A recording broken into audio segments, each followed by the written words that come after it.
আজানের সময় পেশা পায়খানা করা যাবে কিনা, গাছের মেহেদি পাতা কি পায়ের নখে দেওয়া যাবে? অনেক জায়গায় লেখাটা দেখেছি ফু দিয়ে মোমবাতি বন্ধ করলে দারিদ্রতা আসে। এটা কি সঠিক? জন্ম নিয়ন্ত্রণ জায়েজ আছে কিনা? সঠিক নিয়ম বললে উপকৃত হব। স্বপ্নদোষ এটা হয়েছে কিনা আমি শিওর নই বা মনে নেই, তাহলে কি করা দরকার? 4 রাকাত সুন্নাত নামাজে প্রত্যেক রাকাতে সূরা ফাতিহার পর কি সূরা মিলাতে হবে? বাতের ব্যথার জন্য এক জাতীয় পাথরের মতো দেখতে এক প্রকার বস্তু লাগানো ব্রেসলেট যা হাতে ব্যবহার করা হয় আবার পায়ে কালো রাবারের মতো ব্যবহার করা হয়, সম্পর্কে হুকুম কি? বাচ্চারা অনেক সময় নিজের ছায়ার সাথে খেলা করে, এদিকে কোনো ক্ষতির সম্ভাবনা আছে? অজু করে ফেরার পথে পুরুষ লোকের সাথে দেখা হলে বা কথা বলতে হলে তারপর নামাজ হবে কিনা, নাকি আবার অজু করতে হবে? প্রিয় দর্শক, ইতিমধ্যে যে সমস্ত প্রশ্ন আমাদের সামনে চলে এসেছে তার মধ্যে থেকে প্রথম যে প্রশ্নটি আমি দেখতে পাচ্ছি তা হলো শারমিন আক্তার, আপনি জানতে চেয়েছেন স্বপ্নদোষ এটা হয়েছে কিনা আমি শিওর নই বা মনে নেই, তাহলে কি করা দরকার? শুধু স্বপ্নে দেখেছেন কিন্তু কোনো ভিজা বা স্বপ্ন দোষের মাধ্যমে বীর্যপাত হয়েছে এরকম কোনো আলামত যদি আপনি না দেখেন তাহলে সেক্ষেত্রে আপনার গোসল ফরজ হয়নি।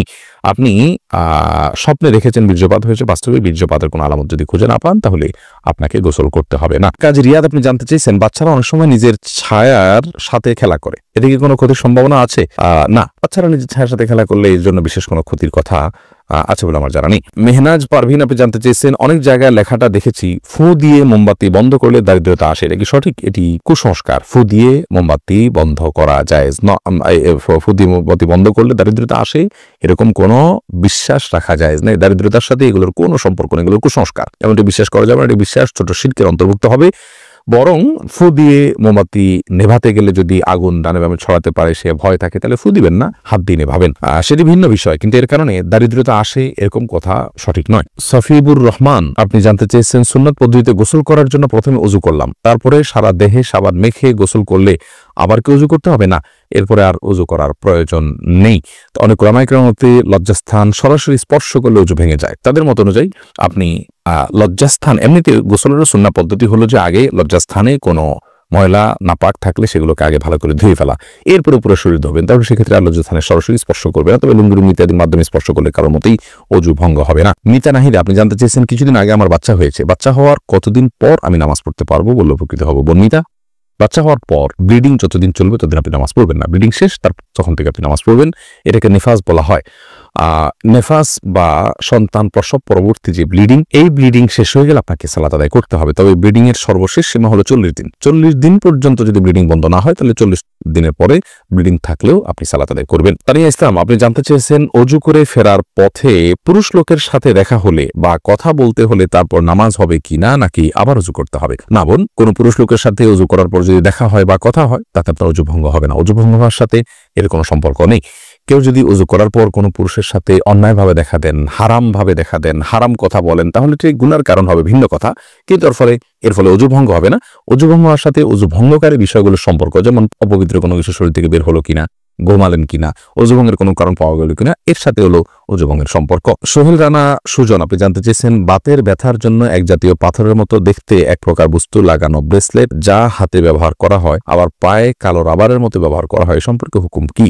ভাই সোহেল, এই জাতীয় ব্রেসলেটের কোনো বৈজ্ঞানিক কোনো ব্যাখ্যা আছে কিনা যে এটি মানুষের শরীরে বাতের ব্যথাকে দূর করে? যদি থাকে তাহলে এটি ব্যবহার করা যেতে পারে, এবং যদি বৈজ্ঞানিক কোনো ব্যাখ্যা না থাকে, এর যৌক্তিক কোনো লজিক্যাল কোনো কারণ না থাকে, নিছক এটি একটা ধারণা মানুষের থাকে, তাহলে সেক্ষেত্রে এটি ব্যবহার করা জায়েজ হবে না। আলমগীর হোসেন, আপনি জানতে চেয়েছেন স্মৃতিশক্তি বৃদ্ধির জন্য কি কি আমল করতে পারে? স্মৃতিশক্তি বৃদ্ধির জন্য একটি বিশেষ আমলের কথা একটি হাদিসে পাওয়া যায়, বিশেষ সূরা, বিশেষ সংখ্যক বার রাতে 2 রাকাত নামাজ পড়ে। সেই হাদিসটি সনদকে মুহাদ্দিসিন ইকরাম যায়িব বলেছেন। স্মৃতিশক্তি বৃদ্ধির জন্য গুনাহ থেকে বেঁচে থাকা আর স্বাভাবিকভাবে আল্লাহ রাব্বুল কাছে দোয়া করা, এই দুটি বিষয় বিশেষভাবে উল্লেখযোগ্য। আর নির্দিষ্ট করে বিশুদ্ধ হাদিসে স্মৃতিশক্তি বৃদ্ধির জন্য কোনো আমলের কথা বলা হয়েছে বলে আমাদের জানা নেই। তমা আহমেদ জানতে চেয়েছেন আজান দেওয়ার সাথে সাথে নামাজ পড়া যাবে নাকি আজান শেষে পড়তে হবে? আজান যখন চলছে তখনও কেউ চাইলে সালাত আদায় করতে পারে, কোনো অসুবিধা নেই। বিশেষ করে মা বোনদের কথা বলতে পারি, ওয়াক্ত হওয়ার সঙ্গে সঙ্গে তারা সালাত আদায় করবেন। মসজিদে আজান হচ্ছে, আজান শেষ হলেই তাকে সালাত আদায় করতে হবে এমন কোনো বাধ্যবাধকতা নেই। পুরুষরা তো আজান শেষে জামাতের অপেক্ষা করবেন, তারপর সালাত আদায় করবেন। যদি কোনো কারণে তিনি জামাতে শামিল হওয়ার সুযোগ না থাকে, একা একা তাকে পড়তে হয়, তাহলে আজান চলাকালীন সালাত আদায় করলে সালাত হয়ে যাবে। এমনি সোহাগ ইসলাম জানতে চেয়েছেন 4 রাকাত সুন্নাত নামাজে প্রত্যেক রাকাতে সূরা ফাতিহার পর কি সূরা মিলাতে হবে? সুন্নাত নামাজ হলে প্রত্যেক রাকাতে মিলাবেন। আরফিন আহমেদ সাগর, আপনি জানতে চেয়েছেন চিংড়ি মাছ খাওয়া জায়েজ হবে কিনা? জি, চিংড়ি মাছ খাওয়া জায়েজ আছে, এটাকে একসময় আমরা মাকরুহ বলতেন, এখন কেউই এটাকে আর মাকরুহ বলেন না, কারণ এটিও এক প্রকারের মাছ, যার কারণে এটি সম্পূর্ণ জায়েজ এবং হালাল। হালিমা বেগম জানতে চেয়েছেন, গাছের মেহেদি পাতা কি পায়ের নখে দেওয়া যাবে? কোনো অসুবিধা নেই। অনেকে মনে করেন যে মেহেদি পাতা পায়ে দেওয়া যাবে না, যেটি দাড়িতে দিতে হয়, চুলে দিতে হয়, এমন কোনো কথা নেই। তেলও তো দাড়িতে চুলেতে দিতে হয়, পানিও তো আমরা মাথায় দিই, সেটা আবার পায়েও দিই। অতএব এটা কোনো কথা নেই, এমন কোনো কথা নেই যে মেহেদি পাতা পায়ে দেওয়া যাবে না, নখে দেওয়া যাবে না। ইসরাত আলিজা আপনি জানতে চেয়েছেন, শরীরে কোনো অংশে ব্যান্ডেজ লাগানো থাকলে ফরজ গোসল হবে কি না? যদি কোনো অংশে ব্যান্ডেজ লাগাতে হয়, ব্যান্ডেজ করাটা তার জন্য ক্ষতিকর হয়, অসুবিধার হয়, তাহলে সেক্ষেত্রে যে অংশে ব্যান্ডেজ লাগানো আছে ওই অংশ বাদে বাকি অংশে আপনি পানি ঢেলে যদি ধৌত করেন আর ব্যান্ডেজের উপরে শুধু ভিজা হাত দিয়ে মুছে নেন, তাহলে আপনার গোসল হয়ে যাবে। আর যদি ব্যান্ডেজটা এরকম জায়গায় হয়, কথার কথা পেটে বড় করে ব্যান্ডেজ আছে, তাহলে সেক্ষেত্রে আপনি উপরের অংশে কোনোভাবে পানি দিতে পারছেন না, দিলেই ব্যান্ডেজ ভিজে যাবে, তাহলে সেক্ষেত্রে আপনি অবশ্যই তায়াম্মুম করে সালাত আদায় করতে পারবেন। যে প্রশ্নে আমি দেখতে পাচ্ছি, নাসরিন আক্তার চাঁদনী আপনি জানতে চেয়েছেন, সোনা দিয়ে কি দেনমোহর শোধ করা যায়? যে কোনো কিছু দিয়েই দেনমোহর শোধ করা যেতে পারে। শাহান রাফসান আপনি জানতে চেয়েছেন, নামাজের মধ্যে মুখে যদি দাঁতের ভেতর থেকে কোনো কিছু খাবার বের হয় তাহলে কি নামাজ হবে? সামান্য যদি কণা টনা জাতীয় হয় কোনো অসুবিধা নেই, তাতে নামাজ হয়ে যাবে। দাঁতের মধ্যে কণা ছাড়া তো আর বড় কিছু থাকার কথাও নয়, অতএব এটি জায়েজ হবে ইনশাআল্লাহ। হ্যাঁ, যদি মুখের ভিতরে কোনো খাবার রেখে আপনি নামাজ দাঁড়িয়ে যান আর ওটা খেতে খেতে নামাজ পড়েন, আপনি গিলেন খান, তাহলে তো আপনার নামাজ হবে না। মেহরুন রিয়া আপনি জানতে চেয়েছেন, দেনমোহর যদি না নেওয়া হয় তাহলে কি কিছু হবে?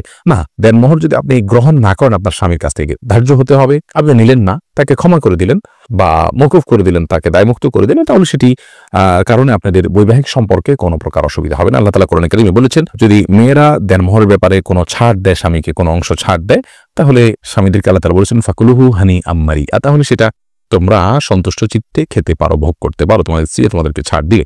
আমি মাহমুদুর রহমান জানতেছেন, একামতের সময় মুসল্লিরা কখন দাঁড়াতে হবে? একামতের সময় মুসল্লিদের নির্দিষ্ট কোনো বাধ্য করে দেওয়া হয়নি যে এই সময় দাঁড়াতে হবে। আমরা অনেকে মনে করি যে কামাতের সালাহ বললে তখন দাঁড়াতে হবে, অথবা হাইয়া আলাস সালাহ হায়াল ফালাহ বললে তখন দাঁড়াতে হবে, এরকম কোনো কিছু কিন্তু আবশ্যক নয়। একামতের শুরুতে বা মাঝে যে কোনো পর্যায়ে মুসল্লি দাঁড়াতে পারবেন।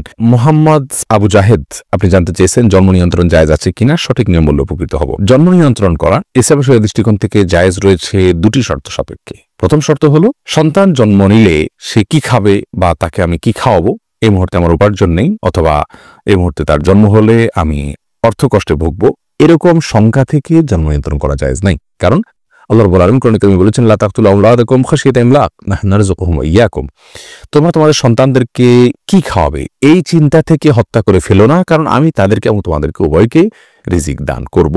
অতএব রিজিকের ভয়ে জন্ম নিয়ন্ত্রণ করা জায়েজ নাই। যদি কেউ এই চিন্তা থেকে জন্ম নিয়ন্ত্রণ করে যে আমার স্ত্রীর স্বাস্থ্যগত দিক থেকে তিনি এখন সন্তান জন্ম দেওয়ার জন্য ফিট নন, অথবা ডক্টর নিষেধ করেছেন যে এত বছর পর্যন্ত সন্তান ধারণ করা উচিত হবে না, অথবা এমন কোনো জায়গায় আছেন যেখানে আসলে এই মুহূর্তে আরেকটি সন্তান হলে সেটাকে লালন পালন করা কঠিন হবে, বা একটা ছোট সন্তান আছে মায়ের দুধ খাচ্ছেন, আরেকটা সন্তান আসলে মায়ের জন্য লালন পালন করাটা টাফ হয়ে যাবে, সেরকম লোকজন নাই, অর্থাৎ পারিপার্শ্বিক কারণে যদি জন্ম নিয়ন্ত্রণ করা হয় সেটা জায়েজ রয়েছে।